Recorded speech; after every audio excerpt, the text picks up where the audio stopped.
Warm greetings, dear students. Today we will discuss the reconfiguration of global trade and its geopolitical implications for global value chains. We currently live in a context of economic interdependence, a phenomenon known in the field of international relations as complex interdependence. In this regard, I would like to introduce a central concept, the butterfly effect. This effect is illustrated through a metaphor suggesting that the flapping of a butterfly's wings in the Amazon may contribute, through a chain of events, to triggering a storm in a distant location. Applied to our topic, it helps us understand that any economic, political, or social event, no matter how isolated or distant it may seem, can have significant repercussions on international markets and global value chains. An example of this phenomenon occurred in March 2021, when the Panamanian-flagged container ship, Ever Given, ran aground in the Suez Canal in Egypt. The incident blocked one of the world's most important trade routes for 6 days, and subsequently caused delays of between 10 and 15 days across numerous supply chains. This situation had repercussions for international transportation, the availability of goods, and the prices of various products and raw materials, including food and paper pulp. Consequently, it also affected essential household products such as toilet paper. This event highlighted the high degree of interdependence within the global economy and the vulnerability of global value chains, as illustrated in the chart. When discussing international trade, we can identify several key components. The first are exports and imports, which involve the exchange of goods and services between countries. In addition, there is the international financial system, which includes stock exchanges and markets where different financial instruments are traded, such as stocks, bonds, currencies, and derivatives. Derivatives make it possible to establish agreements to buy or sell assets, products, or raw materials at a future date under previously defined conditions. All these elements have a significant influence on our daily lives, often in ways we do not immediately recognize. This reality leads us to reflect on how deeply integrated we are into the global economy, and at the same time, how dependent we have become on different centers of production, distribution, and consumption. Today, a considerable share of international trade activity is concentrated in the Asia-Pacific region. At the same time, some projections suggest that Africa could play a more prominent role during the second half of the 21st century, partly because of the growth rates recorded by several of its economies. Nevertheless, we can currently affirm that major centers of production, innovation, and economic development are located in the Asia-Pacific region. These include Japan, which was one of the first countries to promote industrial growth in the region, as well as South Korea, China, the Philippines, Malaysia, Taiwan, and Singapore. In this context, we can examine a phenomenon that has occurred frequently since the final third of the 20th century, the relocation of production, commonly known as offshoring. This strategy involves moving all or part of the production of goods or the provision of services to other countries or regions where the costs of raw materials, labor, or other operational processes are lower. These cost reductions may be reflected in the final price of goods and services, enabling companies to improve their competitiveness in international target markets. As shown in the chart, the world's main centers of economic development have changed over time. This is because the global economy is dynamic and continuously transformed by commercial, technological, political, and demographic factors. Initially, one of the main centers of economic development was located in Western Europe and, during certain historical periods, around the Mediterranean Sea.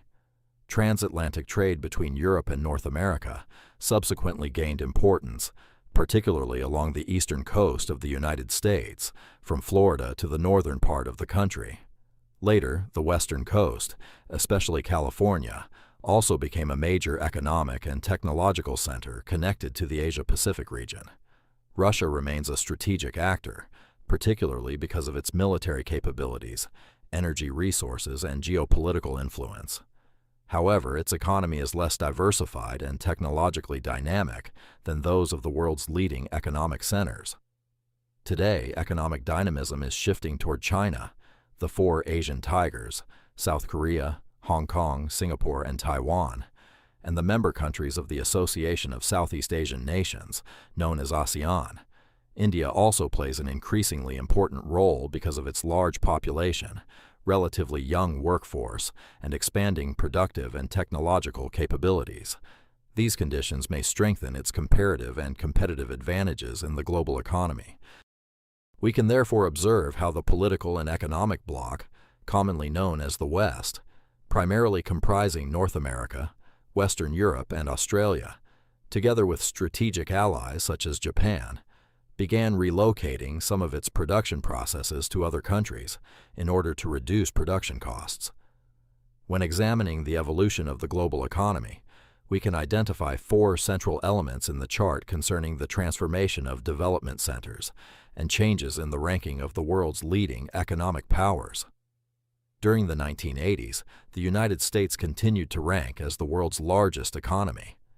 However, it was experiencing a period of economic difficulties characterized by inflation and unstable growth. It was also affected by the so-called Vietnam Syndrome, understood as the political and social reluctance to engage in further military interventions abroad following the Vietnam War. Despite these circumstances, the country maintained its international economic leadership. It is particularly interesting to examine the positions held by China and Japan in the chart. We can also observe the predominance of economies such as the United States, Japan, Germany, France, the United Kingdom, and Italy. Argentina's presence among the leading economies of the 1980s is also noteworthy. Today, Argentina is a member of the G20, a forum that brings together the world's major developed and emerging economies. Nevertheless, this configuration of economic power is constantly changing as new actors emerge and seek to occupy more influential positions on the international stage. 2 decades later, in the year 2000, and at the dawn of the 21st century, we can observe that the United States retained its privileged position as the world's leading economy. There is no doubt about this. However, we can also see that China had moved upward in the rankings.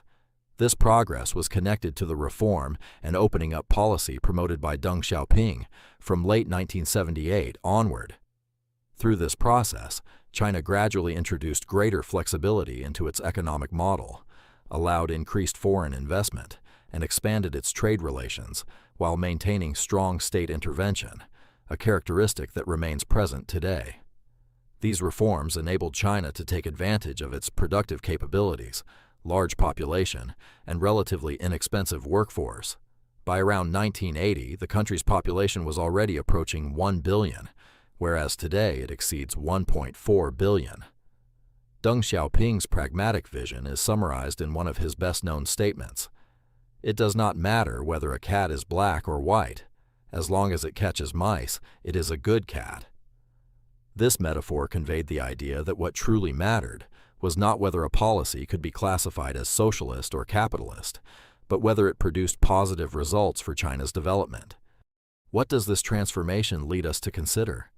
China underwent a major transition from a strictly planned and centralized economy toward what it currently defines as a socialist market economy.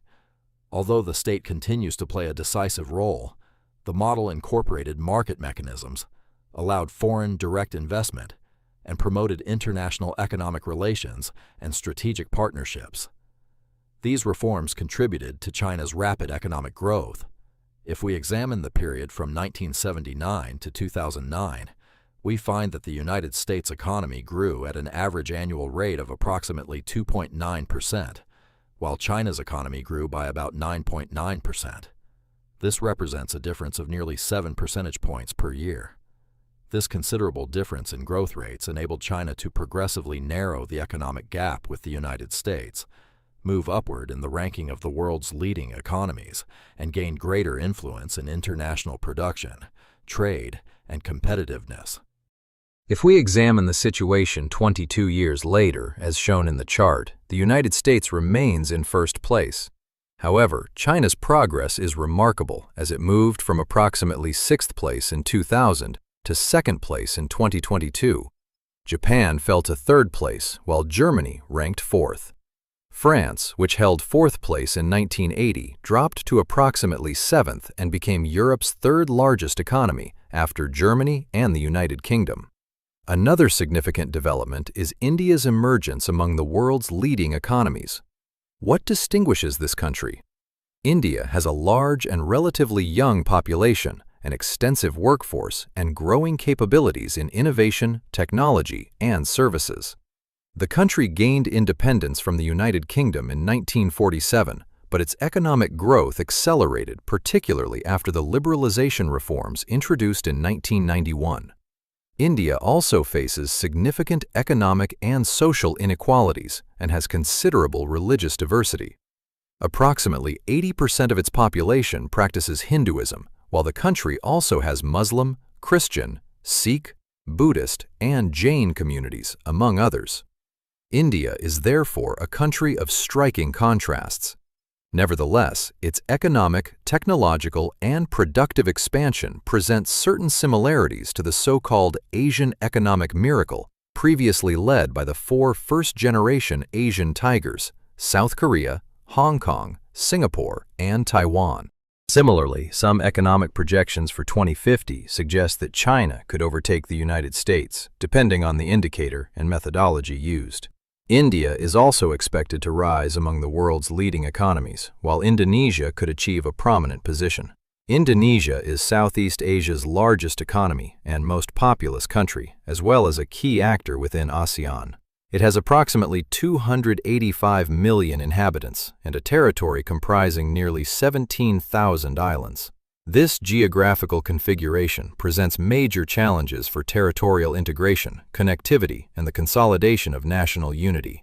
The country is also highly vulnerable to climate change. Jakarta faces severe flooding and progressive land subsidence, caused primarily by groundwater extraction and aggravated by rising sea levels. For this reason, Indonesia began constructing Nusantara, its future capital, in East Kalimantan, located on the island of Borneo. Some projections for 2075 place China first, followed by India, while the United States would fall to third place. India would therefore overtake the United States, although it would not necessarily become the world's largest economy. The United States currently has more than 340 million inhabitants and faces an aging population. Nevertheless, it remains a major economic power and a global leader in science, technology, and innovation. Its changing relative position would primarily result from the rapid growth of Asian economies rather than from a lack of scientific or technological capabilities. These projections also include some very interesting actors, such as Nigeria, a strategic West African country with a growing population and an economy historically dependent on oil revenues. However, it also has a prominent film industry known as Nollywood, which is considered one of the world's largest in terms of annual production volume. This cultural industry generates employment, promotes the country's identity, and contributes to the diversification of its economy. Another relevant actor is Pakistan, a South Asian country neighboring India, with which it has a historically conflictive relationship. Pakistan has a growing population and maintains a close strategic relationship with China. It also participates in the Belt and Road Initiative, commonly known as the New Silk Road, through the China-Pakistan Economic Corridor. Egypt also stands out because of its strategic location in northeastern Africa and at the crossroads of Africa, Asia, and Europe. More than 90% of its territory is desert, so most of its population is concentrated along the Nile Valley and Delta. In response to population growth and congestion in Cairo, the country is constructing a new administrative capital east of the city. Brazil is also re-emerging among the economies with the greatest potential because of its large domestic market, natural resources, and productive capacity. At the same time, some traditional powers, such as Germany, the United Kingdom, and Japan, are expected to lose relative positions, while Canada no longer appears among the highest-ranked economies in certain projections. Russia remains a relevant geopolitical and military actor, although its relative economic weight has declined. It should be remembered that Russia was part of the Soviet Union during the Cold War and constituted its largest and most influential republic. Finally, economies such as the Philippines are also emerging. The country is considered one of the so-called second-generation Asian tigers, or tiger cub economies, because of its increasing industrialization and integration into regional value chains. In Colombia's case, the projection shown in the chart places the country in 28th position, whereas it currently ranks approximately 42nd among the world's economies. These rankings may vary depending on the year, indicator, and source consulted, but they illustrate the country's potential for growth within the global economy. In general terms, these are some of the main transformations currently reshaping international trade and the centers of economic power. The rise of Asian economies and the emergence of new actors from Africa and Latin America demonstrate that we are moving toward a more multipolar, dynamic, and interdependent international landscape. For Colombia, this context presents both opportunities and challenges. The country will need to diversify its production and exports, strengthen innovation, and improve its competitiveness to achieve strategic integration into global value chains. Thank you all very much for your attention. My name is Juan Gabriel Jaramillo, and I am a member of the National Open and Distance University, UNAD. Have a wonderful day.